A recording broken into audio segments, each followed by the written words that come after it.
Buenas tardes, profe. Mi nombre es Luisa Fernanda Vargas Castiblanco y el día de hoy vamos a presentar el fraude y control interno en Colombia con mis compañeros Freddy Tapiero, Santiago Orjuela y Luna Gómez.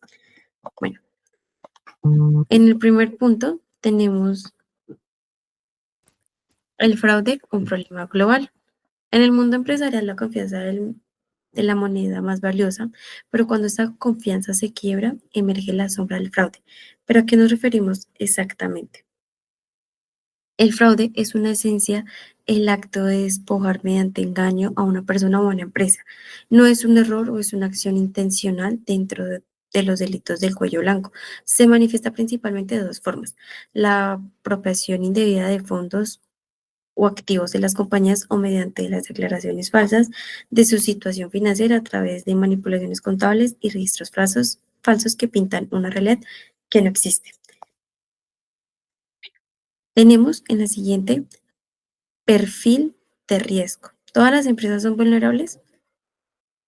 Sí, todas las organizaciones están expuestas. El riesgo no surge de la nada, surge de un patrón identificado de que se agrupa en cuatro categorías claves. Tenemos la primera, el riesgo personales, que en sí es un liderazgo autocrático, un estilo de vida conspicuo al lujoso de una directivo o una compensación excesivamente vinculada a resultados cortoplacistas. Tenemos el siguiente, que tenemos los riesgos culturales. Es una cultura que solo premia el resultado inmediato con alta rotación de personal o un compromiso débil con los controles internos. Tenemos los riesgos estructurales, que son organizaciones demasiado complejas con supervisiones deficiente o que utilizan múltiples firmas de auditoría para dificultar una visión unificada. Tenemos los riesgos comerciales, un crecimiento acelerado, utilidades anormalmente altas para sector o problemas constantemente de liquidez.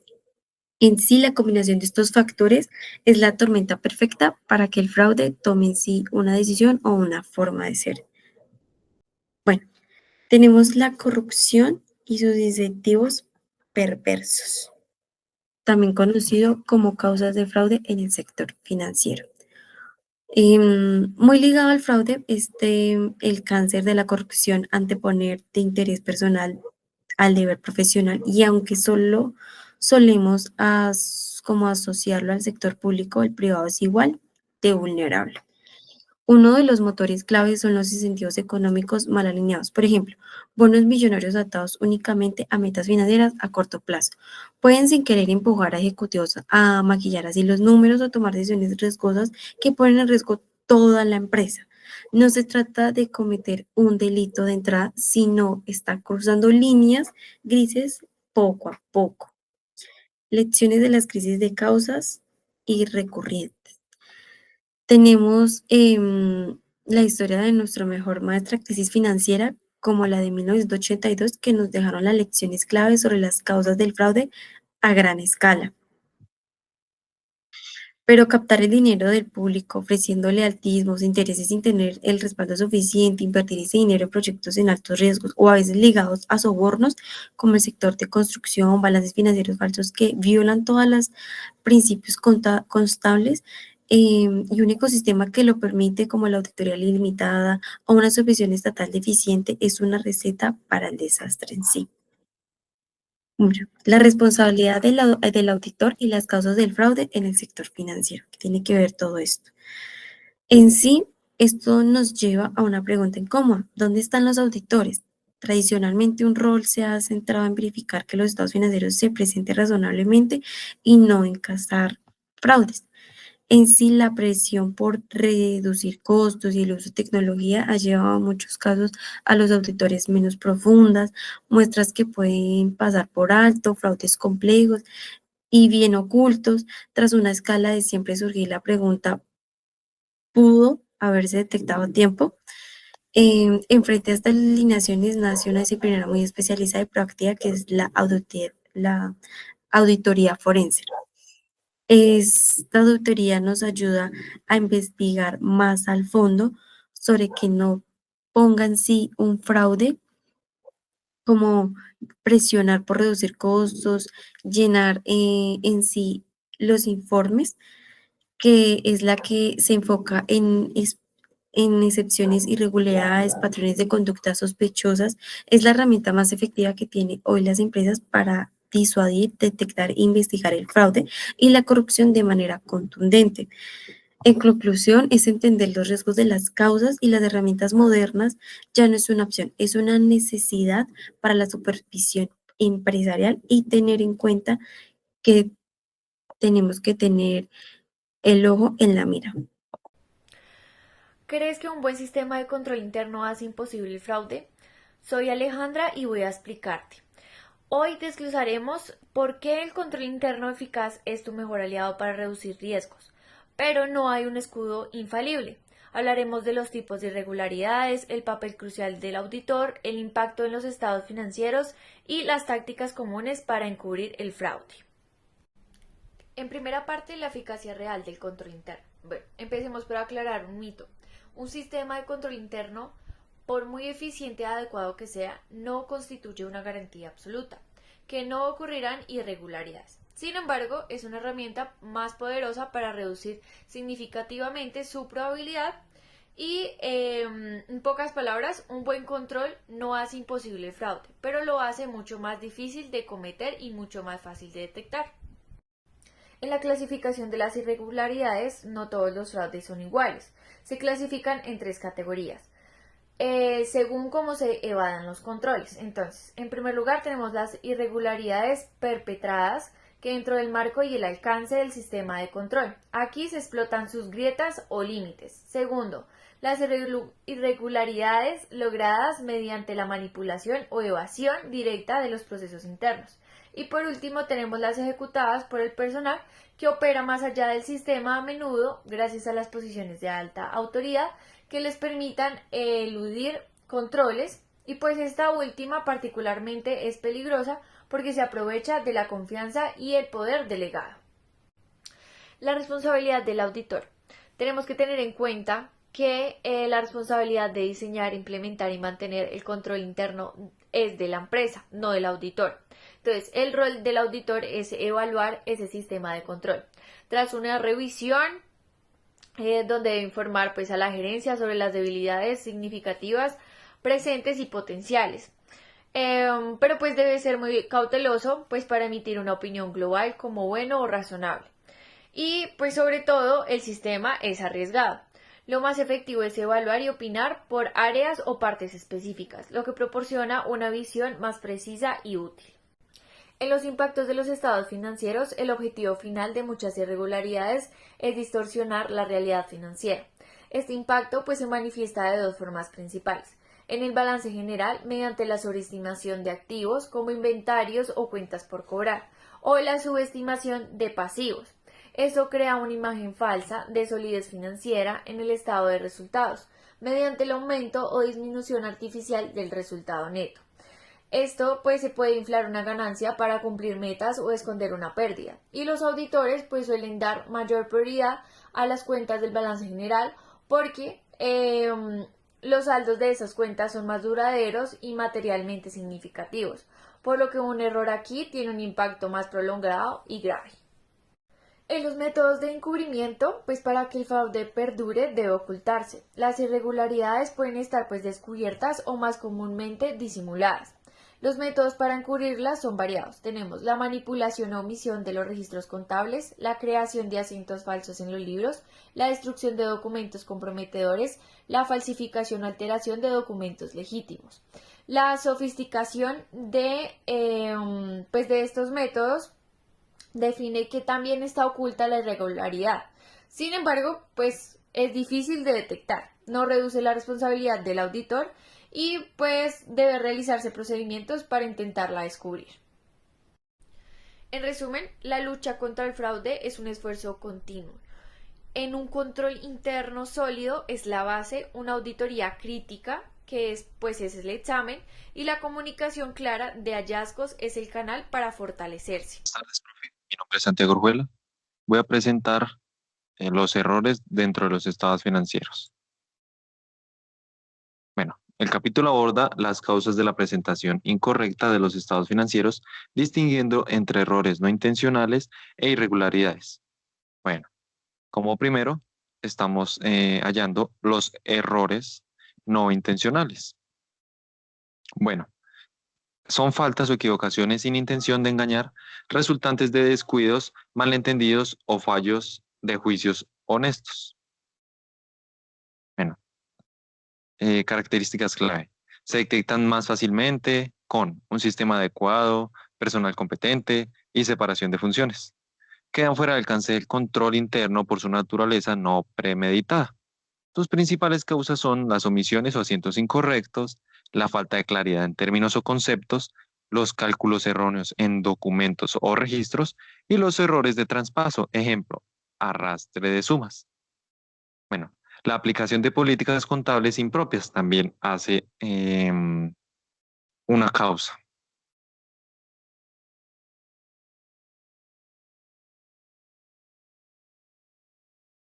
Errores intencionales o irregularidades. Son actos deliberados y premeditados para falsear información contable o apropiarse de activos. Tipos de delitos punibles son, primer subtítulo, las falsas representaciones. La manipulación deliberada de estados financieros pueden involucrar a empleados o alta dirección.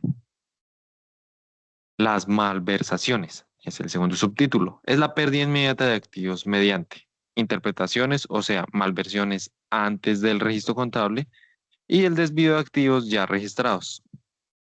Bueno, también puede ser un mal uso de falsos abonos o desembolsos ficticios. Conclusión, que es el tercer subtema, es el acuerdo entre dos o más personas para eludir controles en alta dificultad de prevención. La perpetración, que es el cuarto, es el acto concreto de cometer la irregularidad. El encubrimiento, que es el quinto subtema, son las acciones para evitar la detección por controles ordinarios. Bueno, el sexto subtema son las defraudaciones no encubiertas, que son las pérdidas evidentes por controles internos deficientes o personal incompetente. El séptimo subtema es el encubrimiento temporal. Es el ocultamiento temporal de discrepancias. Por ejemplo, la manipulación de conciliaciones bancarias. Y por último, el encubrimiento permanente es el ocultamiento definitivo mediante manipulación de registros.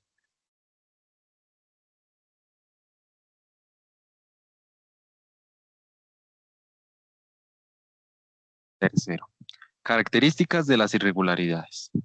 No existe una definición única debido a su complejidad y variación jurídica. Desde la perspectiva contable, toda desviación de la verdad en estados financieros, registros o políticas autorizadas. Bueno, este concepto es clave para el auditor, ya que en cuantitativa es el monto involucrado y en cualitativa es el contexto y personas implicadas. Es relativa y abstracta, dependiendo del impacto financiero contextual.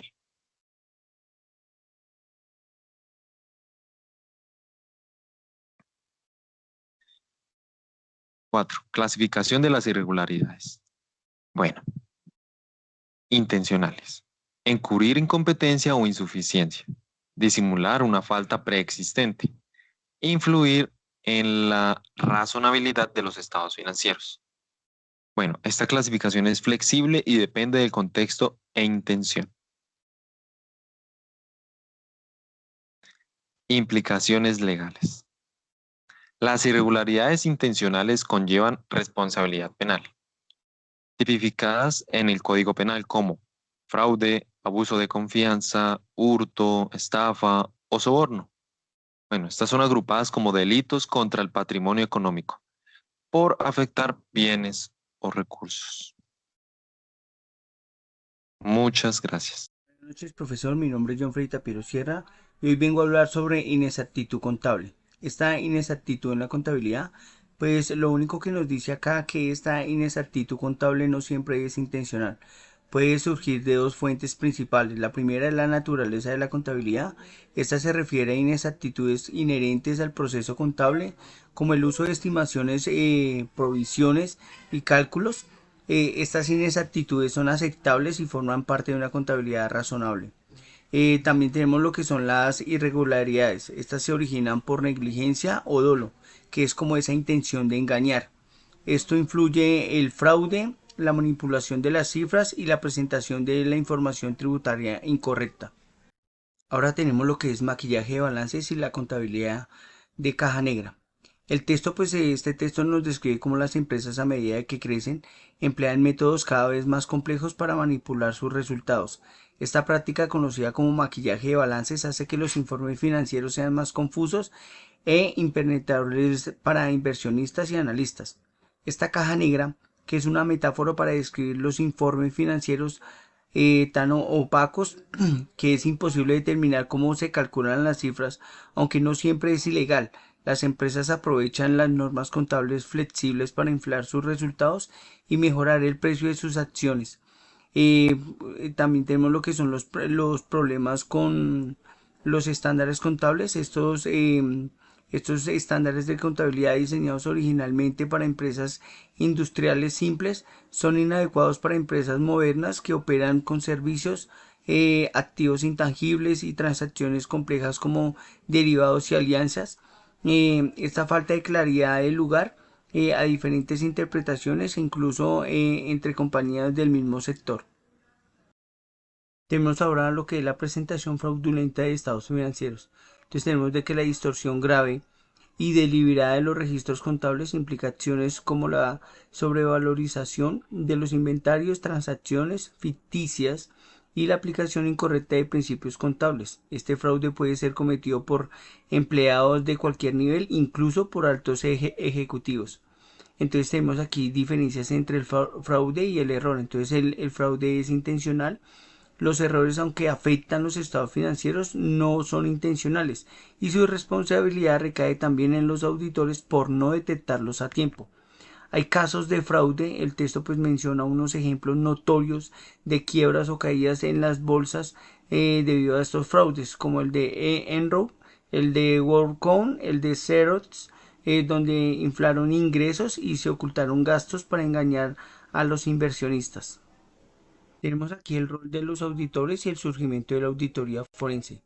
Pues aquí el texto critica a los auditores, especialmente pues a los de Estados Unidos. Se concentran en los controles internos y el sistema informativo en lugares de auditoría, los números de transacciones a fondo. Hay algunas causas del cambio en la auditoría u automatización. Es el uso de computadores para manejar lo que son las finanzas o la reducción de costos. La intensa competencia pues ha llevado a la reducción en los horarios de la auditoría, lo que obliga a que las firmas se sacrifiquen al análisis detallado de las cuentas. Hay auditorías que son tradicionales con auditorías forenses. Esta auditoría tradicional pues usa un muestreo selectivo y se basa pues en la confianza en los controles de la empresa, lo que hace vulnerable el fraude en los ejecutivos. Entonces ya ahorita interviene lo que es la auditoría forense. Es un cambio que profundiza lo que son los detalles que investiga a fondo y busca pruebas para identificar vulnerabilidades y apoyar en los procedimientos legales. Pues su enfoque es más en la evaluación y el riesgo, en el objetivo de ir más allá al muestreo para pues llegar un poquito más a fondo a las operaciones. Ya por último tenemos lo que son las conclusiones y recomendaciones. Estas conclusiones fueron más de 12 conclusiones que se sacaron de los de la parte 7 en los 4 primeros capítulos. Fueron pues las que su merced pues está viendo ahí. Lo voy a leer las últimas dos. Los estándares, como nos dice acá, los estándares contables están desactualizados, es decir, que los sistemas de contabilidad diseñados para empresas sencillas no logran reflejar la complejidad de la economía moderna. Esto pues crea lo que es la contabilidad de la caja negra, donde la opacidad y las múltiples interacciones permiten a las empresas manipular sus resultados. Esto fue por Orjuela 2025. La auditoría debe adaptarse toda vez de que los auditores han enfocado en los sistemas internos, dejando de lado la revisión detallada en las cuentas. Esto ha sido pues ineficaz contra los fraudes de altos ejecutivos. La respuesta es un cambio al enfoque hacia la auditoría forense que investiga a fondo para encontrar lo que es la verdad. Esto fue por Vargas 2025. Todos mis compañeros pues estuvieron en todas las conclusiones, solamente le leí las últimas dos. Presento pues la referencia. Estas referencias van a estar también en el Smartart para que pues el profesor las pueda detallar. Y esto fue pues todo lo que era fraude y control interno en Colombia, profesor. Muchas gracias.